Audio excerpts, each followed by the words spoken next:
Ecco la situazione meteorologica. Una perturbazione sull'Europa centrale determinerà un incremento dell'attività temporalesca sulle alte pianure del nord e sull'arco alpino italiano. La Liguria resta ai margini del peggioramento, con instabilità pomeridiana al culmine domani, netto miglioramento da giovedì.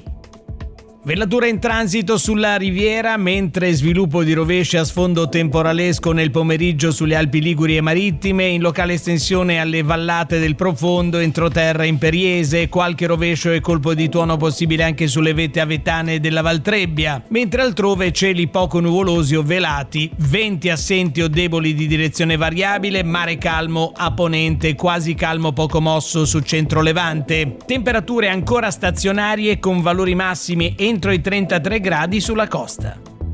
Per domani, mercoledì 1 luglio, la Limete prevede un graduale peggioramento nel corso della mattinata sull'arco appenninico, temporali talvolta di forte intensità, ma dal moto un po' caotico, impossibile sconfinamento sui versanti marittimi centro-occidentali, meno probabile invece a levante sul confine di Stato. Esaurimento delle piogge entro sera, venti a regime di brezza dai quadranti settentrionali in prima mattinata e tarda serata e da sud nelle ore diurne. Rinforzo in serata sul settore centrale, mare poco mosso sotto costa, mossi o localmente molto mossi al largo in serata. Temperature in generale diminuzione su centro-ponente, più apprezzabile in quote nelle aree interne interessate dai fenomeni temporaleschi. In lieve calo altrove.